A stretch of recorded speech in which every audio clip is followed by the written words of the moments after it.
Hello, new recruits. Welcome to Site 151. I'm Dr. Damian Wolf, and I'll be your host for this orientation explainer. Now, as someone who's survived a good 15 years wrangling the impossible around here, let me just say, you're gonna love it, assuming, you actually follow protocol. So let's just dive right into the deep end, shall we?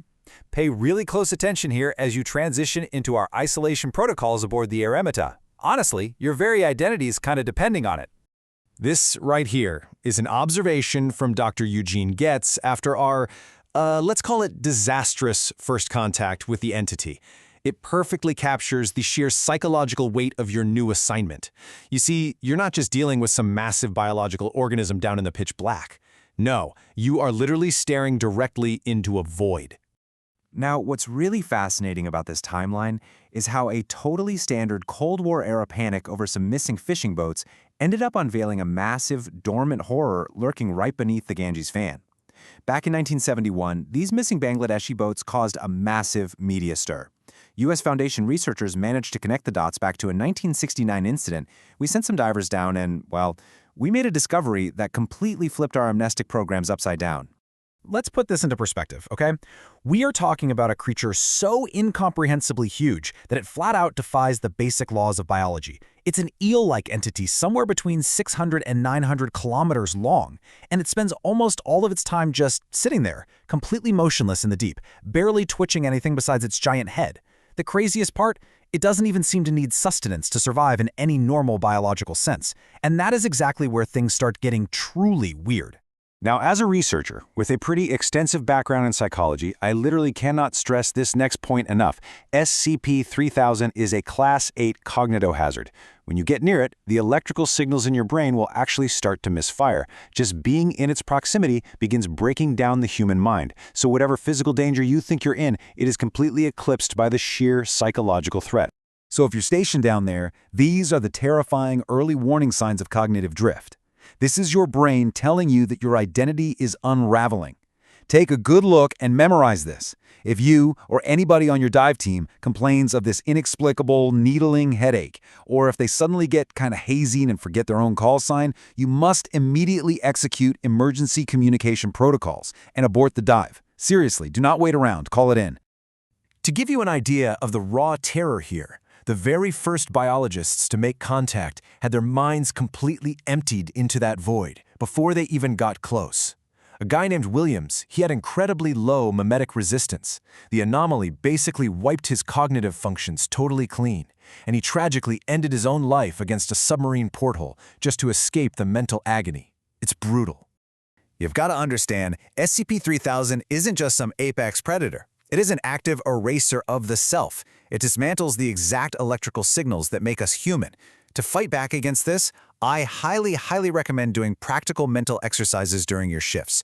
Recite some mathematical constants, map out your entire family tree in your head, or do that grounding trick where you name 5 things you can see and touch. Keep your cognition active. I personally like to calculate the digits of pi. Gotta keep the old 186 IQ sharp. But hey, I guess Sudoku works in a pinch too. Okay, let's pivot to the clinical reality of this anomaly, which leads right into the Foundation's most complex and, horrifying ethical compromise. I'm talking about harvesting Y909.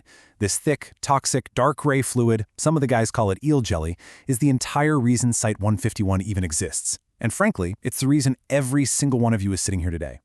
Just look at this side-by-side comparison. It perfectly highlights why the Foundation sees this substance as an absolute, non-negotiable necessity, no matter the horrific cost to get it.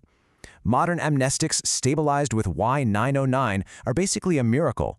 They erase trauma cleanly, they break down 78% slower, and they don't destroy the subject's physical health or leave behind those awful fragmented memories. Now, you might be wondering, why not just make it in a lab? Well, we tried. The synthetic alternative, Y1919, was a complete disaster. It worked at first, sure, but then subjects just kept forgetting things until their minds completely deteriorated and they died. Because we couldn't synthesize it safely, the Foundation realized we were trapped. We have to harvest the raw material directly from the source. And that grim reality brings us to the ATSAC protocol. It's the cold, hard bureaucracy we use to feed living humans to a monster, all in exchange for chemical control. The collection process is incredibly strict. Deep-sea divers have to wait exactly for the eel's digestive phase, which is about 2.5 hours after it consumes the D-class subject, because the cognitohazardous effects drop just a tiny bit. You get in, you collect the excreted Y999, and you get the heck out before that window slams shut. But here is the truly terrifying part. The eel's stomach is just full of untouched dead bodies. It isn't actually digesting meat. It's devouring human sapiens and excreting the leftovers. From a metaphysical standpoint, this giant creature is filtering out the very essence of what makes us self-aware. Y909 is literally just the biological byproduct of a shattered human soul.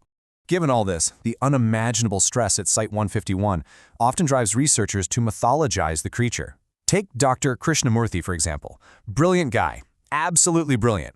But the intense isolation and constant cognitive drain pushed him to equate the eel with Anantashesha, the primordial Hindu snake god that survives the literal end of the universe. Krishnamurti described the precise, agonizing feeling of his own identity just bleeding away into the dark. "Parts of you start to slip," he said. "This right here is exactly why managing your isolation and psychological stress is paramount down here. You cannot let your guard down. You have to actively fight that haze every single day." What you really need to take away from this is that prolonged exposure turns your mind into a dumping ground. You lose your own past, and you start inheriting the stolen, disjointed memories of the people the eel has already eaten. Suddenly you're questioning what's real. To preserve your actual memories, I strongly recommend keeping a detailed daily journal. Write down hard facts about your life, your childhood, your family. Review them constantly to make sure they haven't been swapped out with some D-class personnel's memories. Tragically, overwhelmed by this fear of being completely forgotten, Dr. Krishnamurthy actually walked right out of a submarine's airlock and into the eel's jaws. He was driven mad, hoping his memories might somehow live on inside the entity. This highlights exactly why you need a mental anchor. Keep physical photographs in your quarters. Do whatever it takes. Just do not let the crushing silence of the deep sea convince you that you don't matter. Which brings us to the ultimate, horrifying psychological twist found in the journals of our former staff psychologist, Dr. Manavava. He thought he was doing everything right. He was clinging to the memories of his cherished wife and daughter to stay grounded. But his anchor was flawed. The family he loved so deeply, they never even existed for him. Shanti and Padma were actually the wife and daughter of his dead colleague Venkat. Just think about that for a second. Realizing that your deepest loves, your absolute core memories, are nothing but electrical signals transplanted from a dead friend by some cosmic parasite. It's a terror completely beyond words. The entity literally scatters the human soul. Manava had inherited Venkat's entire life through the cognitive bleed. It's proof that even our best internal defenses can be weaponized against us if we aren't incredibly careful. Right before Manava tragically took his own life by ingesting raw Y99, he had this final, crushing revelation. He realized the creature wasn't some grand god with a master plan. It was just a mirror, a giant, terrifying mirror reflecting the inevitable erasure of every single one of us. Our end will be a forgotten one. And that leaves us with a truly chilling thought to end this orientation explainer on. If our memories are the only actual proof that we ever existed, what happens when they are stolen, consumed, and completely replaced by the void? If you can't trust the very memories that make up your soul, who are you really? Recruits, your time at Site-151 is going to test the absolute limits of your psyche. Rely on your training, use those mental anchors, and ask yourself tonight, are the memories you cherish most truly your own? Good luck down there. Dismissed.